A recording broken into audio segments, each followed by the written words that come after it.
ओम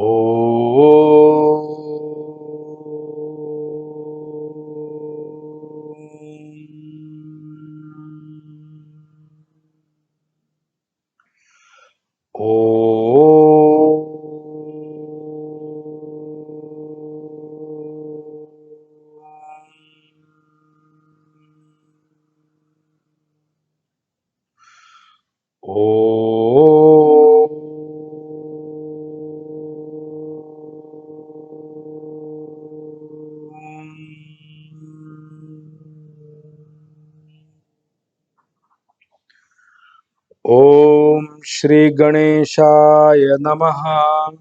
ओम श्री सरस्वत्यै नमः। ओम श्री गुरुभ्यो नमः।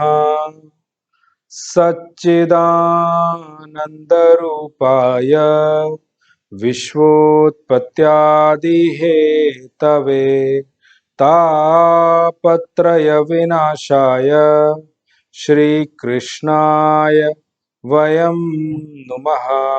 श्रीकृष्णाय वयं नुमः।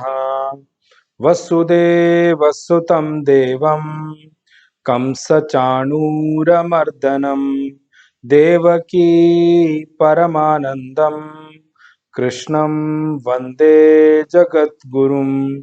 कृष्णं वन्दे जगद्गुरुं। मूकं करोति वाचालं पंगुं लंघयते गिरिं यत्कृपातमहं वन्दे परमानन्दमाधवं। परमानन्दमाधवं परमानन्दमाधवम्। ॐ वाङ्मे मनसि प्रतिष्ठिता मनो मे वाचि प्रतिष्ठितम् आविरावीर्म एधि वेदस्य माणिस्थः श्रुतं मे मा प्रहासीः अनेनाधीतेन अहोरात्रान् संदधामि हृदं वदिष्यामि सत्यं वदिष्यामि तन्माम् अवतु तद्वक्तारमवतु अवतु माम् अवतु वक्तारमवतु वक्तारम्। ॐ शान्ति शान्तिः शान्तिः। सदाशिवसमारम्भां शङ्कराचार्यमध्यमाम् अस्मदाचार्यपर्यन्तां वन्दे गुरुपरम्परां। श्रुतिस्मृतिपुराणानाम् आलयं करुणालयं नमामि भगवत्पाद शङ्करं लोकशङ्करं। शङ्करं शङ्कराचार्यं केशवं बादरायणं सूत्रभाष्यकृतौ वन्दे भगवन्तौ पुनः पुनः। ईश्वरो गुरुरात्मेति मूर्तिभेदविभागिने व्योमवद्व्याप्तदेहाय श्रीदक्षिणामूर्तये नमः। श्रीदक्षिणामूर्तये नमः। श्रीदक्षिणामूर्तये नमः। ॐ विश्वं दर्पणदृश्यमाननगरी तुल्यं निजान्तर्गतं पश्यन्नात्मनि मायया बहिरिवोद्भूतं यथा निद्रया यत्साक्षात् कुरुते प्रबोधसमये स्वात्मानमेवाद्वयम् तस्मै श्रीगुरुमूर्तये नमः। इदं श्रीदक्षिणामूर्तये श्रीदक्षिणामूर्तये श्रीदक्षिणामूर्तये। श्री कृष्ण गोविंद हरे मुरारे हे नाथ नारायण वासुदेवा जिह्वे पिबस्वामृतमेतदेव गोविंद दामोदर माधवेति। हे कृष्ण हे यादव हे सखेति। हे कृष्ण हे यादव हे सखेति। हे कृष्ण हे Yadav यादवहे सखेति.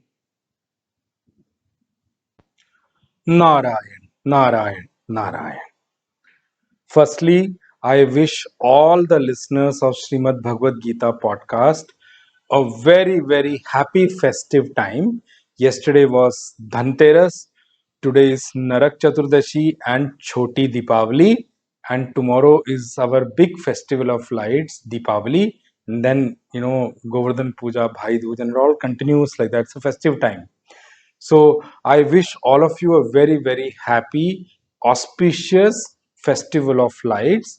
May this festival of light bring spiritual light in your life, and with that spiritual light and spiritual wealth, you are able to gain whatever you want to gain in life, whether from the terms of wealth or whether from the terms of knowledge.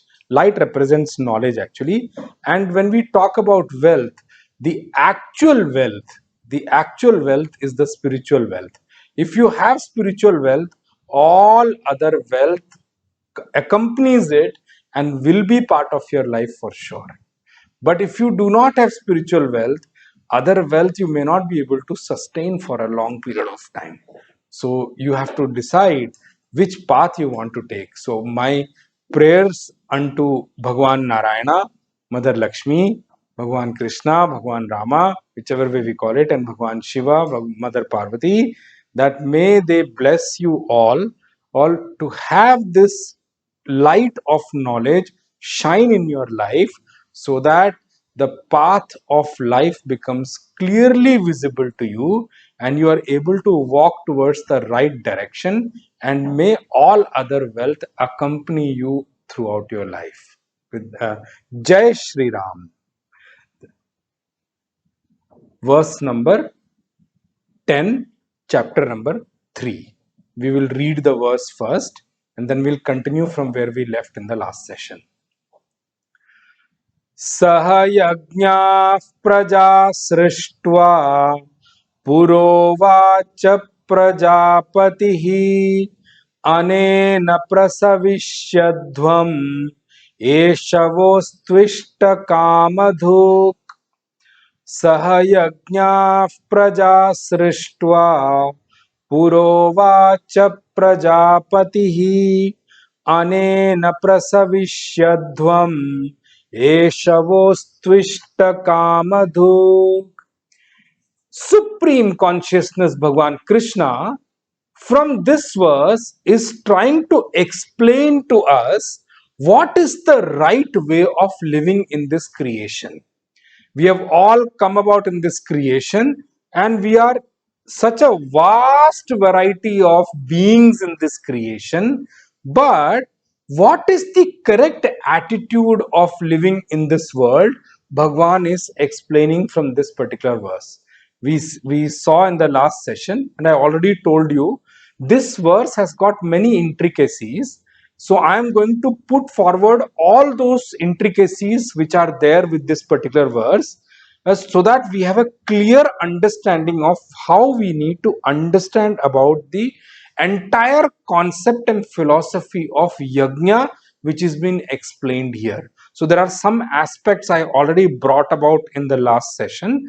There are some I am going to bring about in today's session also, and it may go on to the next session also, some portion of it, before we can move on to the next verse. Why it is important? Because there are very, very common kind of misunderstandings which have been spread about Sanatan Dharma and its teachings, and it is quite prevalent, and many are making an attempt to actually what we call that spread wrong information and inflict upon on us that we lose faith in Sanatan Dharma. Let me tell you one thing very honestly about Sanatan Dharma. Sanatan Dharma is Sanatan. Why? It has been there from time immemorial, ever since the creation came about. Creation was made up, was built. From the time the creation came about till the time the creation is here, meaning from Srishti till Pralay, Sanatan Dharma is going to remain. Yes, of course, depending upon different yugas, the number of followers may go up and down. But remember one thing, Sanatan Dharma is always going to stay here without any trouble at all. Followers up and down is a different thing altogether. People come with convoluting kind of ideologies, philosophies, and they try to, brainwash people so that they are not able to follow Sanatan Dharma correctly and move away from the correct way of living. All those things will be there. But remember, there will always be Sanatan Dharma, people propagating Sanatan Dharma in correct way also in this creation, because the actual protector of Sanatan Dharma is the creator himself, Bhagwan himself, the supreme consciousness himself. So that worry is not there. And with the festival of light, I want to bring out that the actual light which our life should be lighted on this auspicious day of Deepavali, I'm telling you, is actually the light of knowledge given by Sanatan Dharma. Why? Because it touches every aspect of life. All other education streams are limited to what they can offer you, but this one is like going to light you throughout your life. That is very important for us to know. So Sanatan Dharma, over a period of time, depending upon many people who came about and all those things, there are a lot of misinformation also about Sanatan Dharma. But one thing also I will add on here, Sanatan Dharma, since it has been there, it came about with creation, and it will remain here and go with creation and come about back again when the next creation comes up. So one thing is very clear we need to understand is the knowledge of Sanatan Dharma is timeless, is applicable to all periods of time. All periods of time I'm talking about, irrespective of yuga, irrespective of year, irrespective of century, whichever way you call it, it will always be applicable throughout. So one of the reason I'm trying to bring out now is that when we come about certain verses, there are conflicting kind of thoughts which can come about in our head. Why this, why not this way? So why I'm bringing out these intricacies, so that we are clearly able to translate what we should take back from what Sanatan Dharma is teaching us, and through who these verses supreme consciousness Bhagwan Krishna is teaching us, and how we can translate that into our life. Not that knowledge remains in the book and it is something which has been spoken many years before in Mahabharata, and it was applicable for a wartime. No, it is absolutely applicable today as well, for every walk of life. I told you it is applicable across board, irrespective of caste, creed, and religion. That is the universal applicability of Srimad Bhagavad Gita. That is the universal applicability of Sanatan Dharma. In one of the earlier podcast verses, I've also spoken about what really Sanatan means. All those core concepts of life which we all have in us may follow up and down here and there, but all those core concepts of life are part of Sanatan Dharma. So that is one of the reason why it is very important that we understand Sanatan Dharma in its correct way. So we saw some aspects of Sanatan Dharma and what this verse is trying to bring about. I told you while talking about this verse, like Bhagwan Shankaracharya ji, we also will bring out all the Purva Paksha. Purva Paksha means the opposite side, we call about. Uttar Paksha means right side. These days, so on the political front, you can translate them to left wing and right wing. I'm not getting into that definition at all. Left or right, I'm not getting into that. I'm only talking about those people who are favoring Sanatan Dharma and those people who have opposing thoughts and ideologies. It is important that we bring out, and I told you about when I spoke about Bhagwan Shankaracharya ji, I spoke about the brilliance of his commentaries.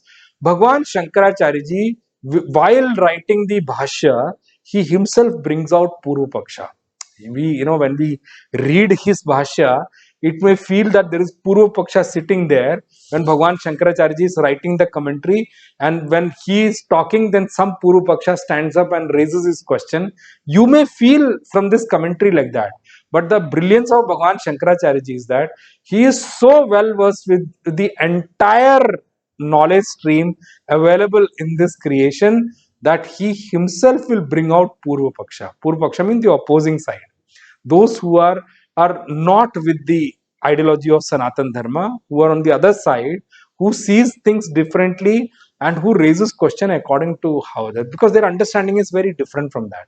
So I already spoke to you about last time in the last session about some sides of Purvapaksha. Today we'll continue from where we left in the last session. Okay, all that what we spoke about when I was talking about Yajna Bhavna is that this is something which is embedded in all of us by the Creator Himself when He created the creation. And I also spoke about in the last session that with whatever attitude, with whatever thought process creation is brought about, that thought process also goes as a deposit into the people who are created. So one of the thing I was talking about in the last session, which I briefly touched about, that is true about when we have children also.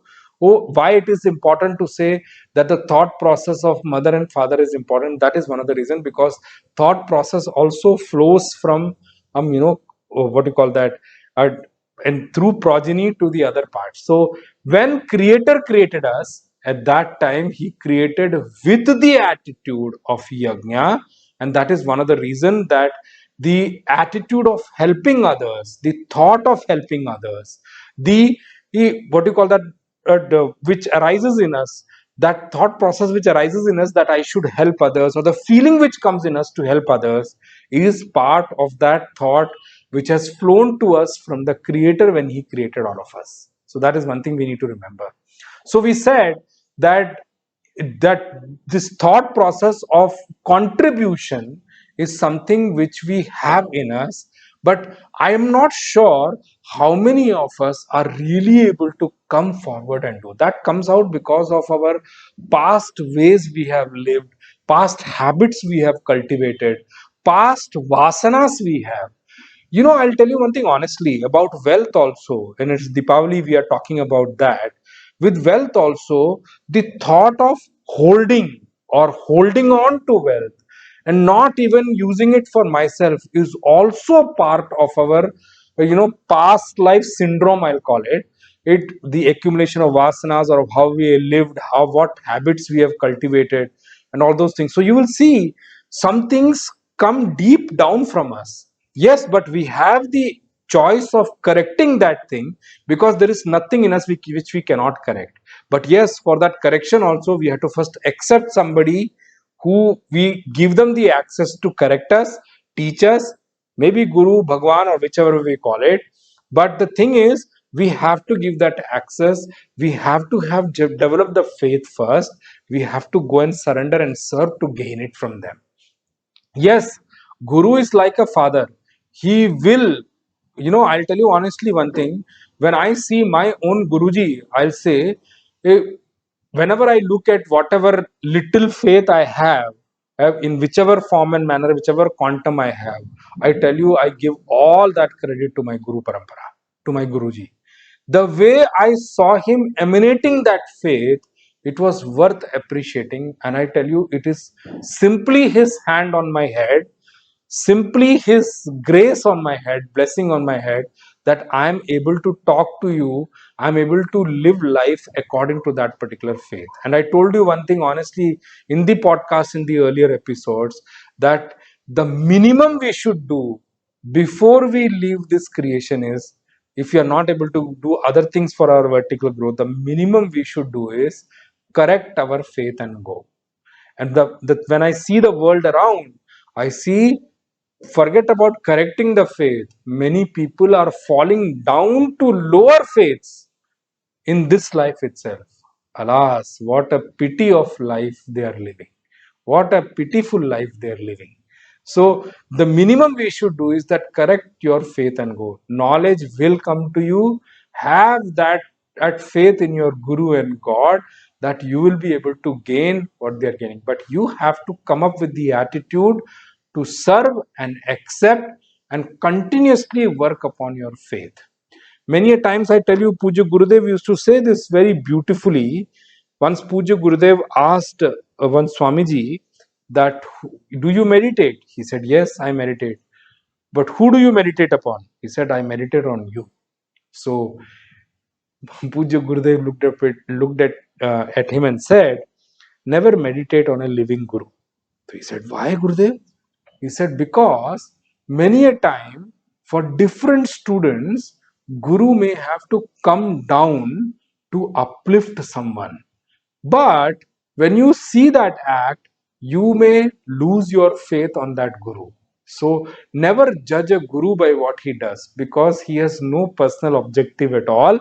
His only objective is that those students who reach to him with faith and have the attitude of surrender, irrespective of whichever level they are, Guru commits to that whole process created by God to uplift every student who gets devoted to him or her. So it is definitely one of the biggest duties of a guru, that all those who have surrendered with faith to a guru must work towards uplifting them to the level he is at.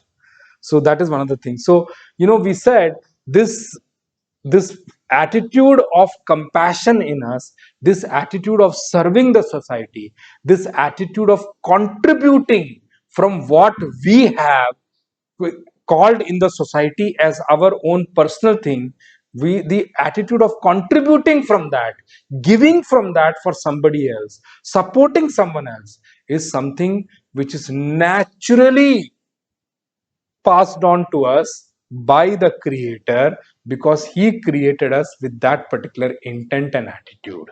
So whenever, I told you in the last session, whenever we feel like helping someone, just think it is coming from that. Whatever we have, the attitude when we have to give something from that, that also comes from there. Now let me take the other side in terms of the intricacy. I'm taking up the Purva Paksha now. Purva Paksha means the opposing thought process. Let's see that also. And I'm marking the word now. I'm sharing the opposing thought process here. Now, please, I request you all, don't just listen to the opposing thought and say that, this is what has been taught, but I understood everything, let me just close everything and go off. Don't do that. Listen to the talk completely. Why I did not pick it up in the last session, because was the episode, I don't want to take too long an episode also, and I knew that I will not be able to complete that thought process. That is one of the reason I'm picking up now. I'll try that, those thought process which can create confusion, I'll take it up completely in one episode, so that I can and share them also, and I can try to resolve and give the resolution for them also. So one of the thoughts which come from Purva Paksha, or the opposing side, is that if we honestly decide to give up our own resolves and desire, or we honestly decide to not give importance to our own resolves or our own desires, so sometimes it is possible that our rights will become suppressed. Because if we only won't support our desires, we only won't promote or go after them, why will somebody else fulfill my desire? So one opposing thought process is that we commonly see in the society that if we give up our own desires, if we give up our own resolves, and we stop giving importance to those things, our desires and our resolves, then it is possible that in the society sometimes our rights will get suppressed, or somebody will start suppressing our rights. And remember, our scripture also says this loud and clear, that each one of us must fight for our own rights. Now, how? These are like two opposing thoughts altogether. Our scripture is very clear to say that, each one of us have the responsibility to manage our own rights. So we must fight for it. On one hand, it's saying that you should fight for it. And on the other hand, and it is also teaching us that give up. That is why I said, told you, we have to see what path we have to take up to understand this.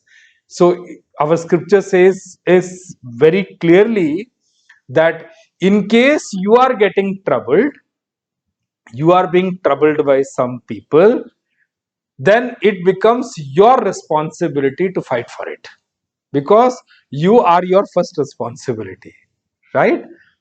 Fine. But the other side of is that if I give up thought of giving importance to my own desires or own resolve, then how will I end up? What is that will push me to fight for my rights? I'm giving up on one side. Then why will I fight for my rights which is due to me, right? Then the question which can immediately sprout in our mind is the desire to fight for our right. Isn't that a desire? And one side I'm saying that give up your desire. Now with this opposing thought only, the communist people, the people who follow communism, I'm talking about communist people, communist, I'm not using the party or political side of it. Those people who follow communist ideology, this is what they bring it out, that the Vedic thought process is like this, that it pushes us to say that our right is not something we should be worried about. And they also coin this term that this is nothing but a, what you call that, a wrong thing promoted by Brahmins or Pandits. It's something which has been conspired upon us by the so-called Brahmins and Pandits of our society. And it is said that they are pushing us that we should not remember our rights. We should only end up doing our duty. Only do our duty. Only don't remember your rights at all. If you remember, when I spoke about Karmanye Vadika Raste, that verse in the second chapter, there also I brought it up. That Indian and Vedic system, Vedic philosophy, it always says that it's always a duty-bound society. The Sanatan Dharma pushes us or promotes us or advises us that we should constantly focus on our duties. And right, and I also told there, I'm repeating now because I'm clarifying it here. At that time, if you have misunderstood something, you can correct that thought here, because when the topic comes, it's easier for me to pick it up. And the topic is Yajna Bhavana, so it is right now it is the right time to actually pick it up. So when I said there that our Sanatan Dharma always promotes a duty-bound society, it says that if you do your duty well, nobody can continuously take away your or suppress your rights. Your rights will come to you. And I said very loud and clear there. Intricacies I didn't pick up there because that was not the time to do that. It is important for us to understand. So communists take this same ideology and say that this is a conspiracy by a Brahmins and Pandits of Sanatan Dharma, that they are telling us, or they are motivating us, or they are advising us, they are teaching us that we should not worry about our rights and we should only remember our duties. And they also coined this term, the people who follow communism and all, they also say this or support their statement in saying that for thousands of years the Sanatan Dharma philosophy or the Indian philosophy or the Indian culture has always been supporting in being suppressed by rulers, always promoted rulers to rule over us. And they quote this and they say that and with those rulers, the Sanatan Dharma philosophy only promoted them or only pushed them so that they can exploit the people of India, exploit the people of Bharatvarsh. But remember one thing, this is a very, very strong statement, and it is definitely not completely true at all. Why I said completely true also, I'm going to bring about that. Yes, when we had thousands of years of foreign rule on us, and I said that in one of the podcast episodes earlier also, that has been because of our lack of focus and power of our rulers. It was a mistake of that middle time rulers who came in, that they were so engrossed in their lavish lifestyles that they forgot to gain or gather power or retain their power or protect their own kingdom, because of which finally foreign rulers ruled us. And when I talk about them, I should also bring out about the great rulers of India, like Chhatrapati Shivaji Maharaj and all those many rulers in India who had constantly fought and protected the fort of this country and protected the people of this country against foreign rule. So it's not that we only had lavish kings who gave away the kingdom for the for their own selfish lavish interest. No, we had great rulers and great fighters also, who are remembered even today for their fight for this entire kingdom, the sovereignty of this nation. So that is one of the things we need to remember. I'm going to talk about that when I talk a little bit ahead and I bring out Mahabharat and Ramayana also into this discussion. But let us stick to this topic and cover this topic first. So our communist people give this strong statement that at oh, we have been suppressed by the rulers and exploited by the rulers because of this Sanatan Dharma philosophical teaching that your right is not important, don't focus on your right, just do your duty. And even if while doing the duty your rights are suppressed, it doesn't matter. I'm sorry, Sanatan Dharma never said that. I just said that Sanatan Dharma says that you only have to protect your own right. I said that too. So I'm going to bring out how when we move along from this. So the one side of the karma philosophy or the karma siddhant, and which is propagated, which is widespread in the society. One of the things which is taught by this is that whatever happens with us. Now listen to this very carefully, huh? Whatever whatever happens with us is the fruit of our own action done in the past life or something. That's true, that's correct also. And since it is fruit of our own action done in the past, one side of Sanatan says that there is no point fighting or revolting against it. Just bear it and move on. And it is also says it also, I'm bringing out that side also of the Sanatan Dharma, and I'm telling you the correct way to understand this also. Sanatan Dharma philosophy or the karma philosophy of Sanatan Dharma also says that if you bear your prarabdha, whatever has come into your life, it is your own prarabdha, which is the fruit of your own action done in the past. The karma philosophy also says that if you bear your prarabdha and take it as your own prarabdha and go through it, remember, by just going through it, by just bearing that, you are making your prarabdha pass away. You are making your prarabdha weak for you. And by moving on with it or by passing through it, you are making sure that the prarabdha moves out of the kitty, and once you bear it, it is already done and dusted. It no longer remains with you because it's already been in what you call that experienced by you. The bhoga has already been done. And what is said about prarabdha is correct also. Oh, that once you bear the prarabdha, it gets dispensed off from your kitty. It gets completely spent off from your kitty. It's something which is spent off completely. You don't have to bear it in the future once you have already borne it. And the other side, which is also seen in the society, is that yes, exploitation in the past has also been seen. Society, we have seen a lot of exploitation in this society. Now, how do we correlate this entire thing and tie it back to what has happened and transpired in reality in our past also, and happening around currently in some some places also? How do we correlate both these information? And that karma siddhanta says this, that bear your prarabdha and move on. And our Sanatan Dharma philosophy teaches that you should focus on your duties. And it's okay if you want to give up your rights sometime for your duties, but duty is more important than your rights.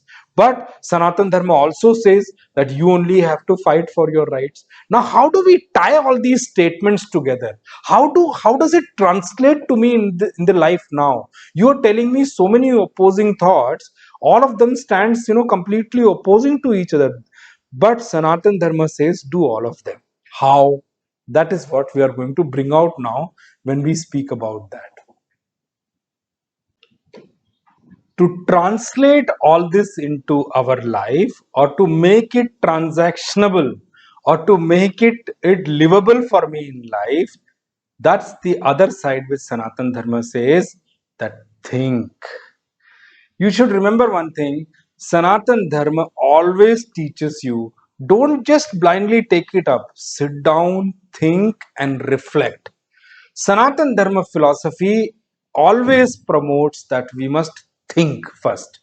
Sit down, gather data, and think how it should be made transactionable.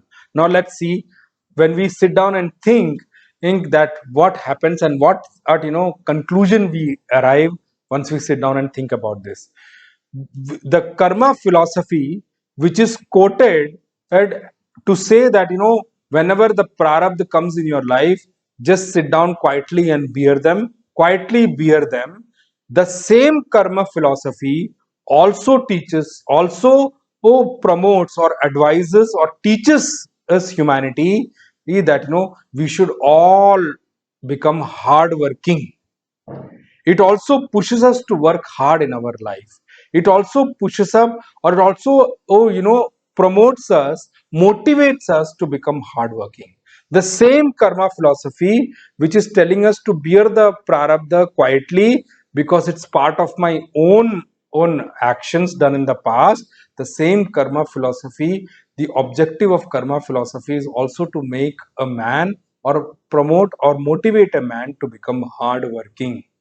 The same karma philosophy, the same philosophy says that definitely true that what I have done in my past life is has come into my this life as situations and things which I receive in this life because they have become part of my prarabdha. The same karma philosophy also teaches us that if I want to change this life also, I can do, in the last session I spoke about that, I can do severe karmas, I can do impressive karmas, I can do really deep karmas, so that at the strength of the karma is so much that it can add and give result to me in this life itself. We call it tivra karma. Meaning what? Deep karma, or what you call that, steep karma, or what you call that, at serious karma. Serious means not serious that way. When we focus and do too much focus on our action, and we do severe karma. Severe is the word I was trying to find out. Severe means the intensity is severe, intense karma. Tivra means intense also we can take. When we do intense action, definitely yes, we can, and change our, or we can change our prarabdha, means we can add a new prarabdha in this life also. The same karma philosophy teaches us. That's true that people have misused this philosophy for their own selfish interest, but these are the aspects of our philosophy we need to understand. And also, if you see in the common parlance, you will see that yes, that's true that selfish work or selfish activity also give us happiness, but it is also true, definitely selfish work or selfish is hard work we do will give you happiness, that's true. But it is also true that when we go and help others, then also we can gain happiness. Happiness comes from helping others also. I'll tell you one thing very honestly. You, when you give to someone, no, definitely there is a portion of happiness which will automatically come to you. That's true, I'm telling you, huh? Sometimes you may not be able to feel it immediately, but there are days when you are very low, those reserve of happiness comes to help you. Those reserve of happiness, grace and all comes to help you come out of it. Those reserve of happiness, grace and prayers of others help you who get help at the right time when you need it. There was no one around, I don't know, someone appeared. I tell you one thing honestly, there was an incident which I also myself saw. that there was a kid who was standing on the door side to alight a train, and there were so many people standing behind and to get off the station. And at that particular station, the kid came under pressure, and in the moving train, the kid jumped out, not in the direction of the moving train, but straight. So the kid must have really slipped down and fallen onto the track. But there was some army men standing in the other bogie. He saw the kid falling. He came running from the other bogie's door to this door, lifted the kid. It was it was towards the shunted part, it was there. So doors are closer to the other bogey's door, was closer to this door. Lifted the kid in one hand, kept him on the side, and walked away. And when the kid and his parents looked around, they couldn't see the a man also who came and went. Nobody knew. So this is how sometimes grace, blessings, and the help we do to others, the happiness we give to others comes back to you. I'm telling you honestly, being part of Diwali, I'm telling you, wealth. Remember one thing: the most important part of wealth is, and I told you, knowledge is the biggest wealth. All other wealth will remain as wealth with you only if you have knowledge to support it. Knowledge is the biggest wealth. Even and for knowledge, I'm telling you, the more you give, the more you also gain clarity and you get. And I experience it all the time, so I'm telling you. And that is true for the physical wealth also. We sometimes fear that if I give, if it will, reduce on my end, but that's not correct at all. I'm telling you honestly, you give, you start giving, you will feel that you're getting more also. Remember, to get, you have to give first. The more you give, the more you get. That is what the yajna bhavana is all about. So here it is true that we get happiness by doing hard work for our selfish interest, but it is also true that we gain a lot of happiness when we help others.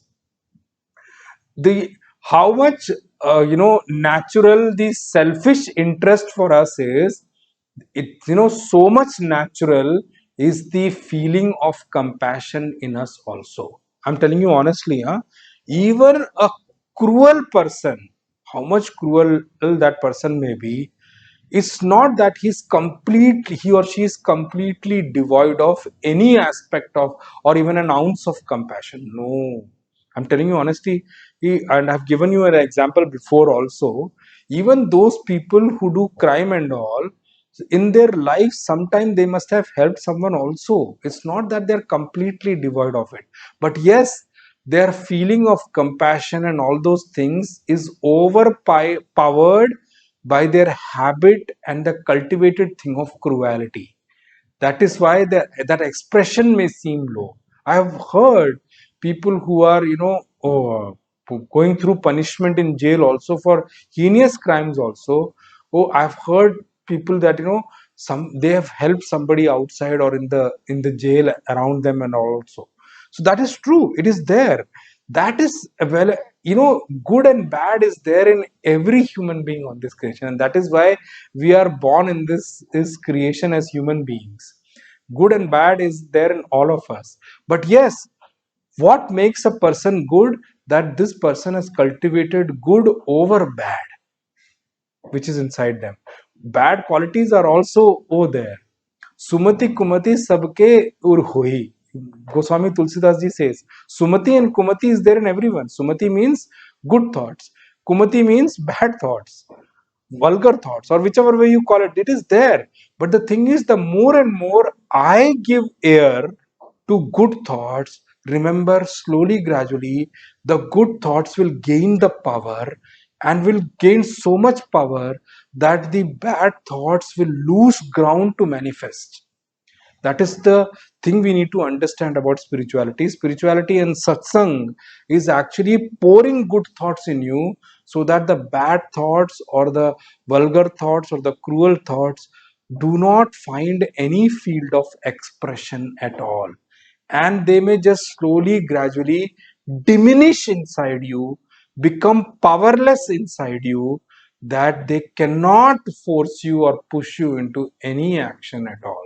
All those crimes which you see in the world, They are coming because their bad thoughts or their bad intents or their bad things have pushed them to action, and their good thoughts had no power to stop them at all. So that is what spirituality teaches us. So this is one thing we need to remember, that yes, this is a natural, even though the selfish thought in all of us is natural, because we all have to do for ourselves. That's true. I get up in the morning and I do so many things for myself. It is part of my selfish thought only. That is there in everyone. It is natural in us. So long as the selfish thought is natural in us, so much so, the thought of compassion and helping others, or the feeling to help others, is also natural in us. And because of that feeling of compassion, that is why we feel like helping others. And even so much that even if a person gives time to others, time is a very, very costly thing, and time is a very expensive, very precious thing. Even if somebody gives time to others, that is also a great offering. And time, it is said in in the worldly language also, time is money. For many things we can say time is a very precious thing. Even a guru, I'm telling you honestly, why should he give time to you? If you do not have faith, he will not waste time on you. If he or she is giving time to you, that means he is giving his or her precious time to you. That time which is being given to you, he could have easily spent in remembrance of God, easily is spent in meditation, easily spent in experiencing the bliss of the self, easily spent on reveling in the scriptures, easily spent on listening to so many things, easily spent on being at the lotus feet of his or own guru also. If that time is being given to us, we must know how to value it. That is what I wanted to say here. Time is definitely very, very precious thing. And as far as the question of resolve is concerned, yes, giving up resolve is not something which is easy and gives immediate happiness to us. No, that is how we experience. But if we say, hey, that giving up resolve does not give happiness to us at all, that is not something which is correct at all.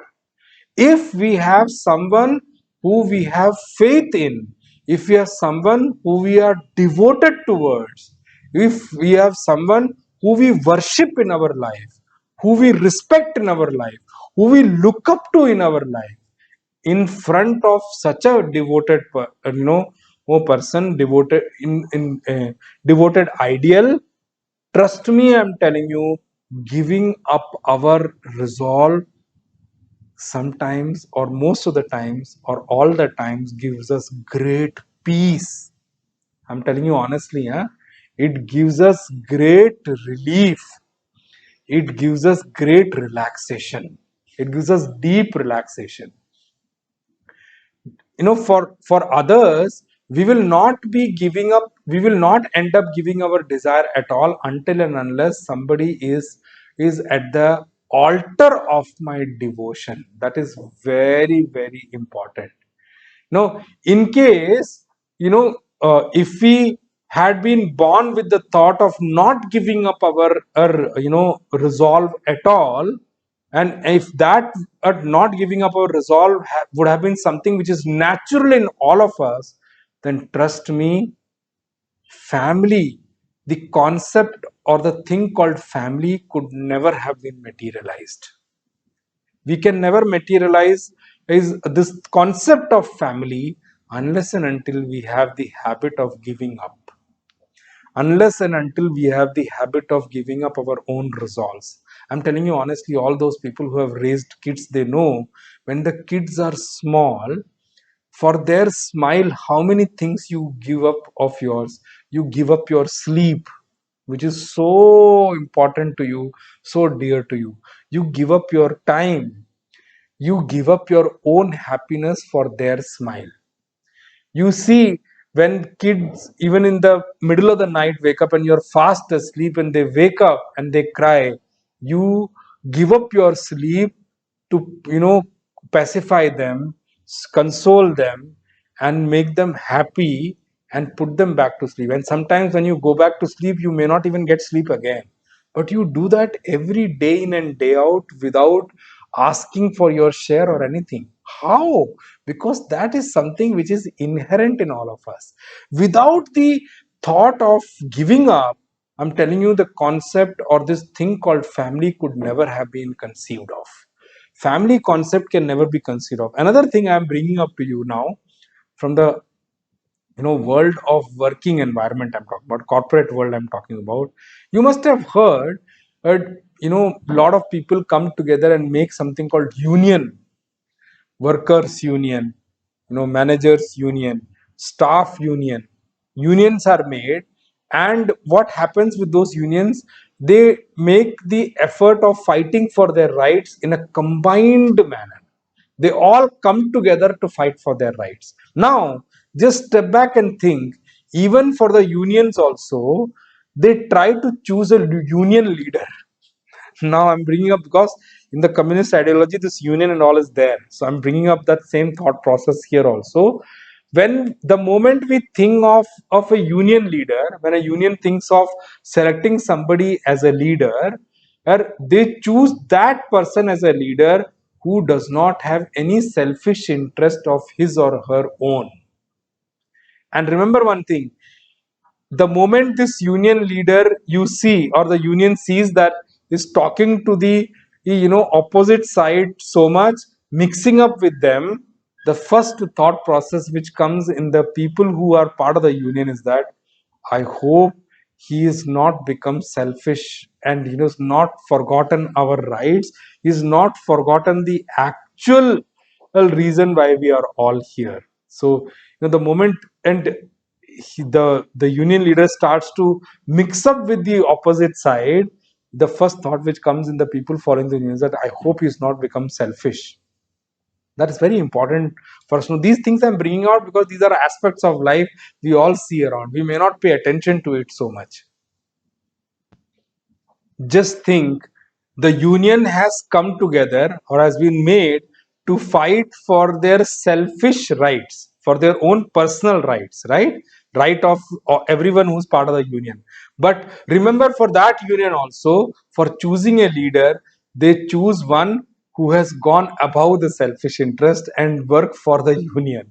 So what they expect of their leader is that the leader should not be selfish, even though the union is made for fighting for the selfish interests of the people who are part of the union. But they expect that their leader should be someone who has given up his or her own personal selfish interest, and would want to, who is ready to come forward to fight for this entire union. And the one principle we see in this, one equation we see in this is, one mathematical equation you see in this, that yes, when it comes to samashti, when it comes to total resolve, in front of that, giving up individual resolve is supposed to be, is always is understood as far higher. So for the total interest, if somebody is ready to give up his individual interest, which that is supposed is seen as very high. So even when it comes to country, in front of the resolve of the country, or in front of fulfilling in the thing for our country, when a person is ready to give up his selfish interest, remember, it is always considered far higher, far supreme. In the same way, I'm translating it more also. When it comes to the happiness of the family, for the sake of happiness and prosperity of the family, when one and person in the family gives up his or her own selfish desire, trust me, that thing is considered, that person is always well respected in the family. And remember, this thing I'm telling you honestly, you don't have to do anything to let your sacrifice being known.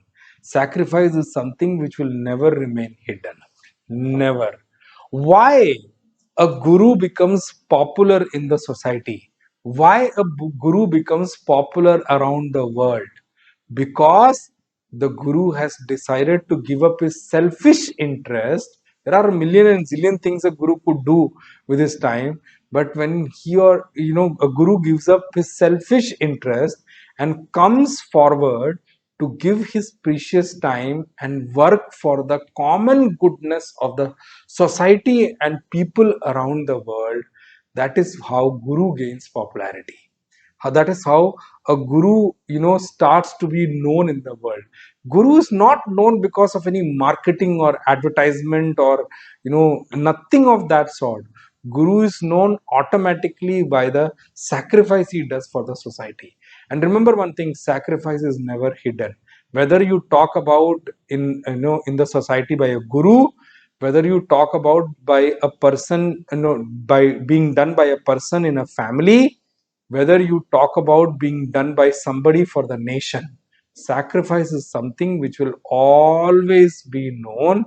Yes, there may be people, there may be bad charactered people, or really worse people who may not want to see it, but remember, there will be a lot of people who will always see and appreciate it. You don't have to do anything about it.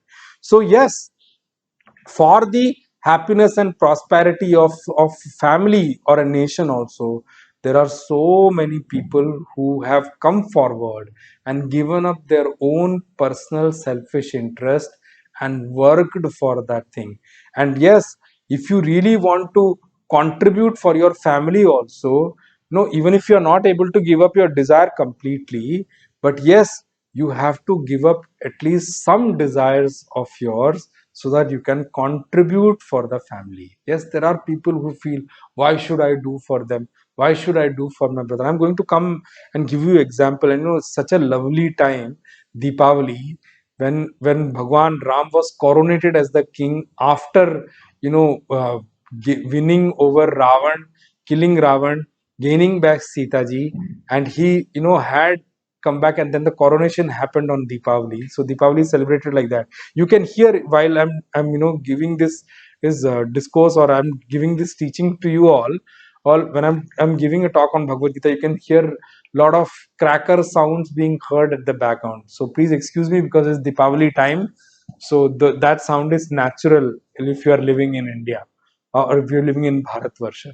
So yes, that is true that at least you must come forward and have the desire to give up your desires. Then only you can contribute towards family. Then only you can contribute towards the nation. If giving up desire would not have been something which would have been done, then remember one thing: for family, for society, for military, for union, for government, nothing of these things can ever be made constructively and become contributive for the society and people, so to say, if this sacrifice attitude would not have been there. But yes, till the time we do not practice, we do not put effort to practice this attitude of giving up our own desire, remember, till that time, trust me, no union can be thought of, conceived of, no organization and can be made successful at all. Remember, all organizations have become successful because of the collective hard work of people. Nobody can say that with one single man I built up the whole company. Yes, one can be founder, one could have worked hard, but yes, it's always a collective effort. And if we talk about rights, now let's talk about the rights and come back to Mahabharata and Ramayana. Now listen to this and understand this side of Mahabharata and Ramayana also. One thing we talk about Mahabharata is that Mahabharata was a war which was for fighting for the rights of Pandavas. That's how we, most of us have understood about Mahabharata. Most of us have understood about the war of Mahabharata. Remember, I already spoke to you at the beginning of the podcast when I was explaining you. Mahabharata is not about war alone. Trust me, the Granth or the scripture called Mahabharata, the history called Mahabharata, is not about war. War is only few chapters of the whole Mahabharat Grantha. Mahabharat is a Mahabharat Grantha. Why? Because it talks about that yuga, and it's about dharma and adharma and everything in a very elaborate manner. War is only one small portion of the entire history of Mahabharat. Mahabharat is Mahabharat because of other reasons. There is nothing in this creation which is not spoken about in Mahabharat. Whether it is fight in the family, whether it is fight of ideologies, everything is there. Everything is there spoken about in Mahabharat. But how we conceive Mahabharat is how we have understood Mahabharat from the TV serial Mahabharat. Their war was prominent because of TRP and other reason. War was made prominent. But yes, remember one thing: war is the minuscule portion of the entire written history called Mahabharat. War is only a small portion of that. Now, when we talk about rights, the biggest example we quote about the fight for rights is about Pandavas. The biggest example we give is that we should fight like Pandavas for our right, whether it is from our own family or anything. But remember one thing: if we think that the war which Pandavas did with Kauravas was for their own selfish rights, then we are completely wrong in our understanding. The Mahabharat war was not done by Pandavas for their own selfish rights. No, it is not. It is completely wrong if we say that. Now, there are a couple of aspects which I'll bring out about Mahabharat here only when we speak about this particular verse. Now, in Mahabharata, if it would have been in for the right of Pandavas, would Pandavas have ever sent Bhagwan Krishna as their messenger to negotiate that we don't want war? Whatever was due to us, let's divide the kingdom half first. If not, but give us few portion of the thing. If not, give us 5 villages. They came up to that thing that they would not have negotiated like that. Do you think Pandavas were any less in power to fight against Kauravas? They were not, or those who would have shied away from war. Pandavas were always ready for the fight. They did not send Bhagwan Krishna as a messenger because they wanted to shy away from war. No, Pandavas were not scared of war. Trust me, I'm telling you, Pandavas were so confident that they will be able to defeat Kauravas. And where is the dearth of motivation for them? Where is the dearth of confidence for Pandavas? When Bhagwan Krishna is standing with them directly, live with them, where is the dearth of motivation or confidence for Pandavas? Now, the big thing we need to understand when we listen to Mahabharata is that Pandav is not the name of 5 brothers only. Pandavas are the representatives of the side of Dharma. They are representative of Dharma Paksha. They are Pratinidhi of Dharma Paksha. They are representatives of Dharma. Pandavas is not the name of 5 brothers. Pandavas represent the side of Dharma. Those people who represent the side of Dharma, they are named as Pandavas. And who are Kauravas then? Kauravas are those who represent the side of Adharma. So, righteousness and non-righteousness. So that is how you need to understand the Mahabharat war. And remember one thing, Bhagwan Krishna has said that in Bhagavad Gita very clearly. Come what may, whichever time of the creation you may be in, remember one thing, on the side of Dharma, Bhagwan will always be there. So the side of Dharma will never lose the battle at all, ever. And when I'm bringing it up to our country also. I'm bringing it up now with Mahabharata itself. So remember one thing: the fight between Kauravas and Pandavas was not a fight, not a personal fight at all. Remember, in that fight, one side was of dharma and the other side was standing on the side of adharma, unrighteousness. Dharma when I say righteousness, and adharma when I say unrighteousness. That is why in the Mahabharat, during the war also, and in the Mahabharat also, supreme consciousness Bhagwan Krishna has said many times to Pandavas that I am not standing with you for your personal fight. Bhagwan has made it very categorically clear that Pandavas, don't think that I'm standing with you for your personal rights. I'm not standing with you for, I'm not giving, I'm not taking your side, or I'm not accompanying you for your personal fight. Remember, I am not, I have not come here to fight for Draupadi. The biggest thing you need to remember when we talk about Bhagwan is the insult which was inflicted upon Draupadi is the inflict of the entire women clan. The insult which was inflicted upon Draupadi is insult of every woman in this creation. It's not about Draupadi's personal fight at all. So the insult which was given to Draupadi, the insult which was inflicted upon Draupadi was an insult to the entire, of all the women in this creation. So Bhagwan said, I am not here for the personal fight or anything of yours, because this insult which was given to Draupadi was the insult of all the women in this creation. And remember one thing, when a person gets attached to the totality and for the total interest, when somebody fights, then remember that fight becomes great.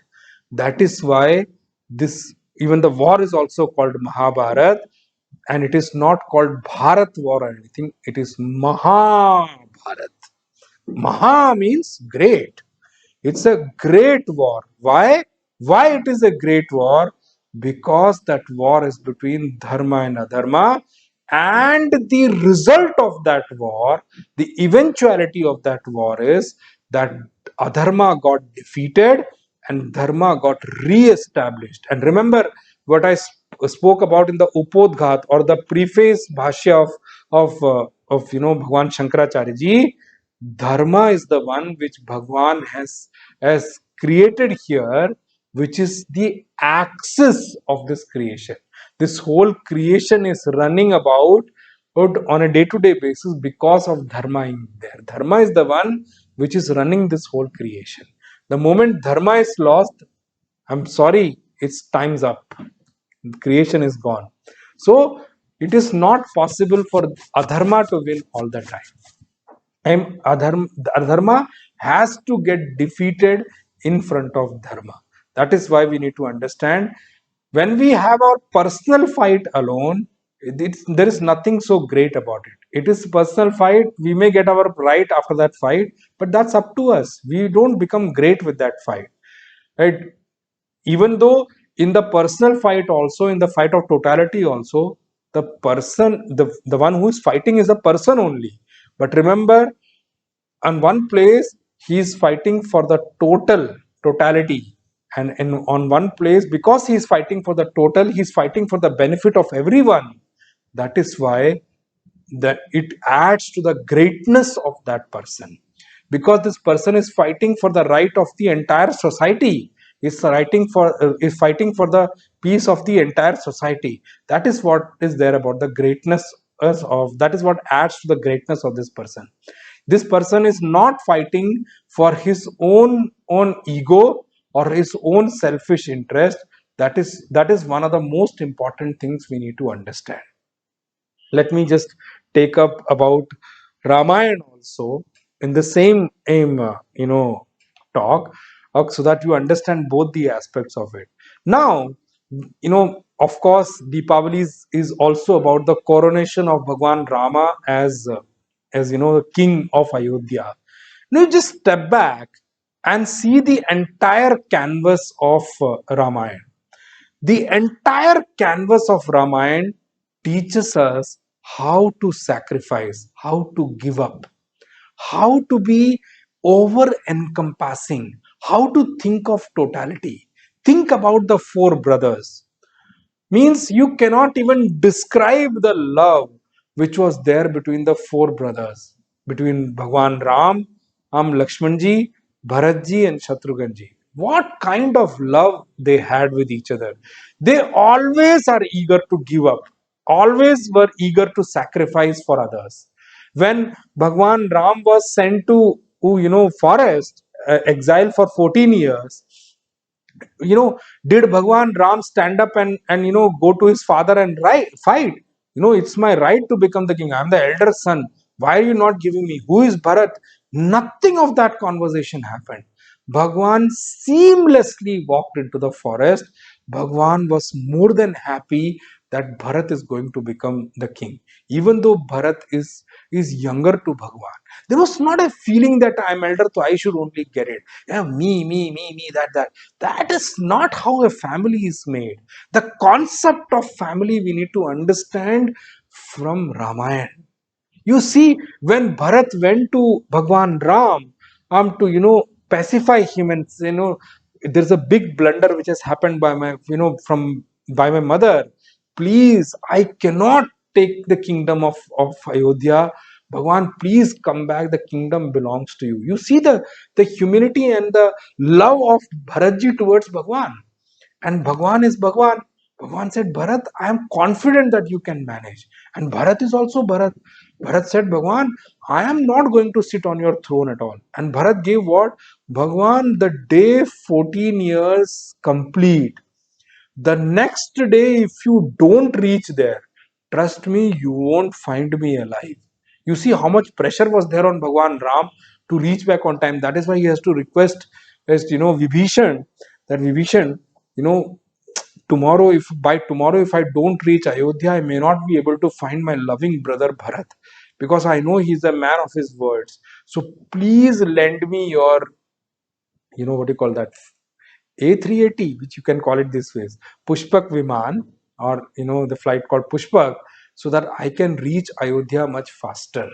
And Vibhishan gave, and I heard that for the coronation, tomorrow is the coronation day, which happened in Ayodhya. I do not know. I can't even imagine the scene of Ayodhya when Bhagwan Ram is being coronated as the king, sitting on the throne, Sakshat Sachidanand, supreme consciousness, being coronated as a king of Ayodhya. What a kind of celebration would have been there.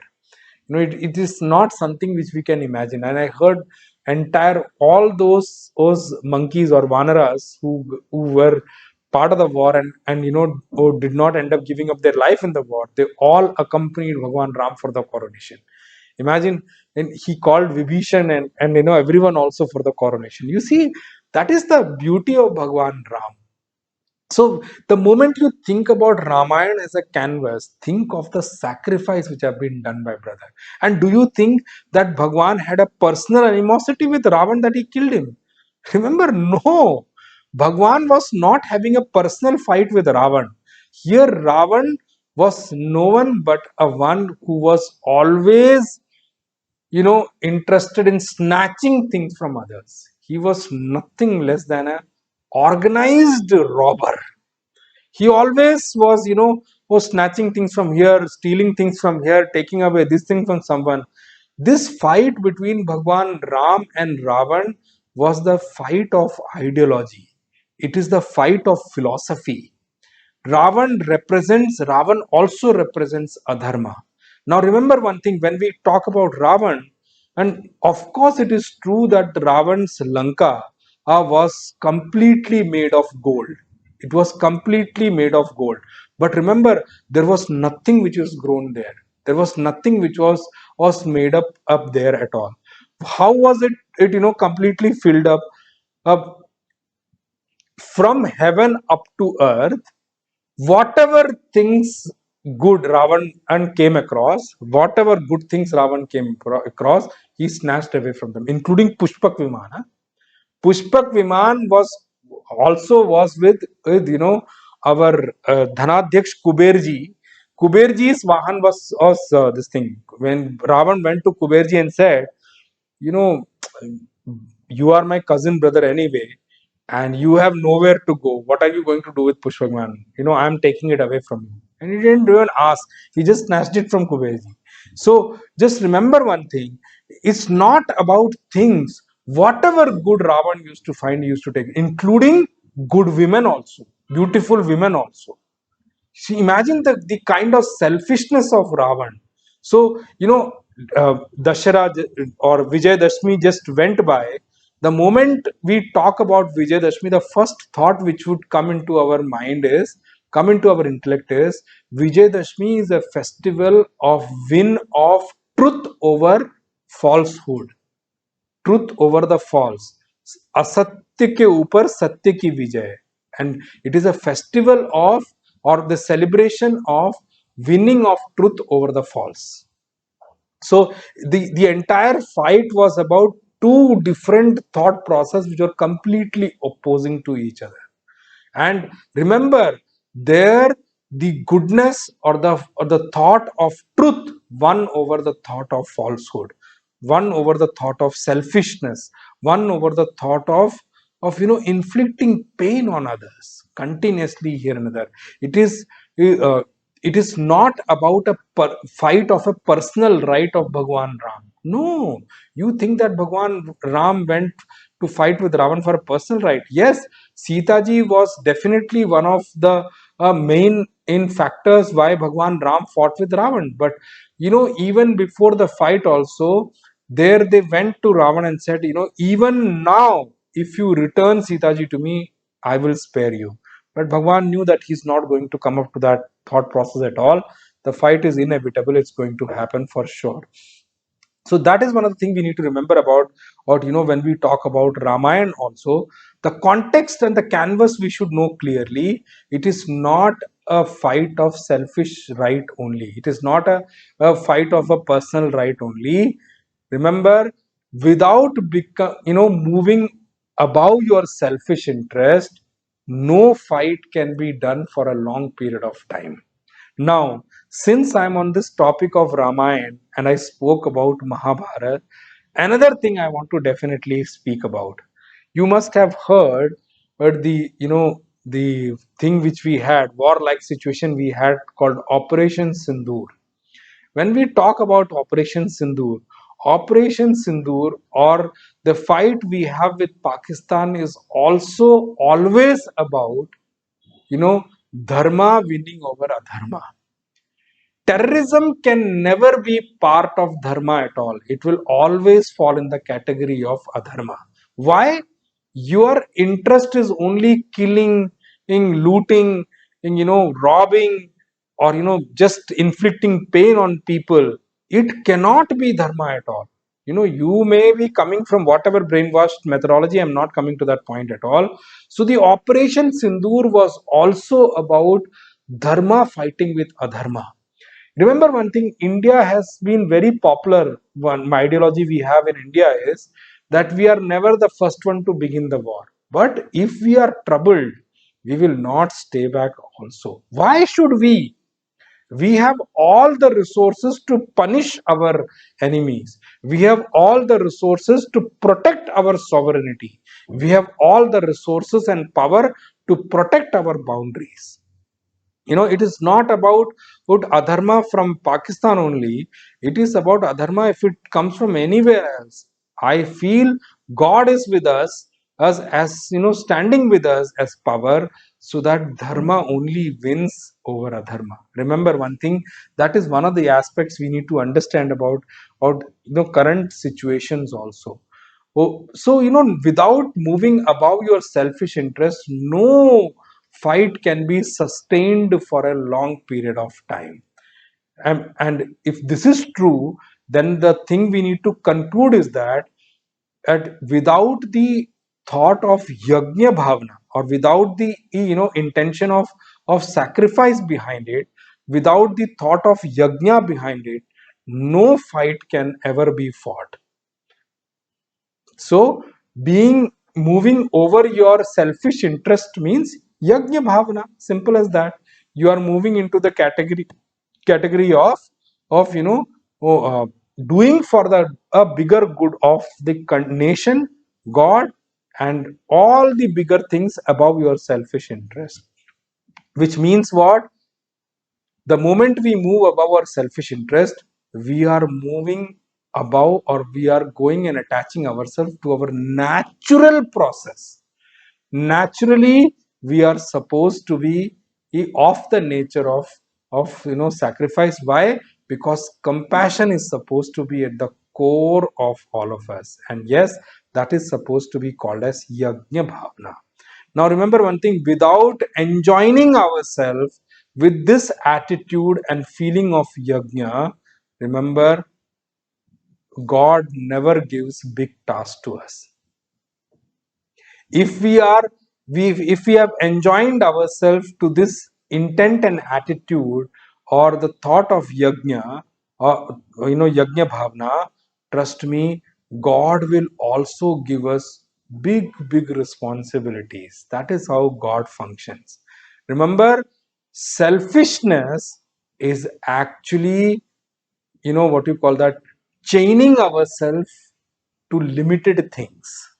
And remember, if we are chained, like you see, elephants are chained when they are in, at the place where they are grown and they are, maintained.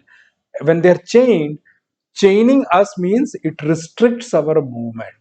Remember, selfishness is that kind of a chain which chains us only to this limited ego, and remember, it will not allow us to grow further in life.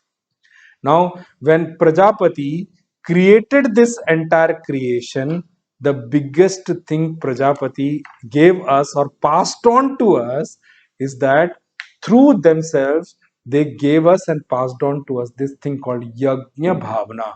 And Bhagwan, Supreme Consciousness, Bhagwan Krishna says in this verse, with this Yajna Bhavana, Prasavishyatvam, may you prosper, may you reach expansion, may you reach growth, may you reach greater heights of expansion and growth in your life. I have planted, I have passed on such a great thing to you, who now you have to work on it and develop it within you. I have planted that seed in you.